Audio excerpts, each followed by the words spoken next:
So all of my cousins like, girl, you're in the Smithsonian. My name is Dr. Sierra Civils, and I'm a nuclear engineer. My statue was literally right at the front entrance. So the first time I went past it, I was driving to the building and drove right past it. And I said, oh my gosh, that's me. Hey, we are in Laurel today with Dr. Tay. Dr. Latasia Jones, she is a neuroscientist featured right now in the If Then, She Can STEM exhibit. First of all, what's that like? You are now immortalized in a statue. How many living people can say that? That is true. How many living people can say that? But more importantly, how many women can say that, right? And that's the biggest feature or the biggest part of this initiative, is to make sure we increase that exposure to women, and especially women in STEM careers. Dr. Civils, where are we today and what do you do here? We are at Johns Hopkins University Applied Physics Lab, and I'm a nuclear engineer here. My research mainly focuses on how radiation affects materials. I saw it as an opportunity to share my story and maybe change someone's trajectory in the future.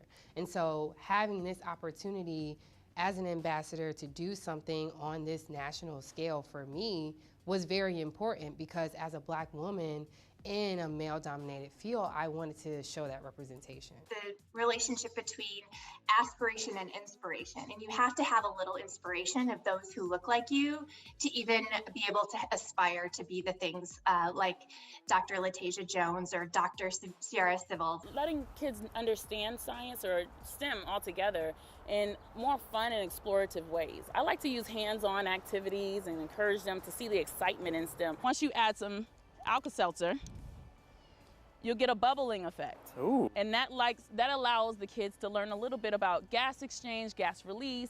And we started this all for a very simple reason, and that is that science is the answer. It's going to be the answer to cancer, to COVID, to climate change all around us. And to build this better future, we're going to need all of the minds at the table. Often at times, I always felt like I had an imposter syndrome. I've been in a lot of spaces where I was not only just the only woman, but the only Black woman, the only African-American woman in a lot of spaces. When we were talking with Dr. Tay, she talked about something called the imposter syndrome. Mm-hmm. It was a slap in the face to me, thinking, how can this be? This brilliant woman standing in a room feeling like she's not supposed worthy. to be there. Yeah. Did you have the same kind of? Of course, all through MIT, through Michigan, at APL. Like, think about if you were the only person that looked like you in a room, how isolated you might feel. If you have people in those rooms that are second guessing you, that does make you sometimes feel like, okay, maybe I'm not supposed to be here. I grew up thinking Bill Nye the Science Guy and Steve Urkel were the only scientists, and I had to look like them and I had to do things like them, even socially. And then I realized, I'm a girly girl. I like to wear dresses. I like to wear makeup and get my hair done. My 3.5-year-old daughter was able to meet Dr. Civils in person and look up, and she's never seen a statue real life before, and she was able to connect with her and really understand that this is what a scientist looks like. Just to see a child so excited to hear you talk and look at you and take pictures, for me, just lets me know that we're doing the right thing with this initiative.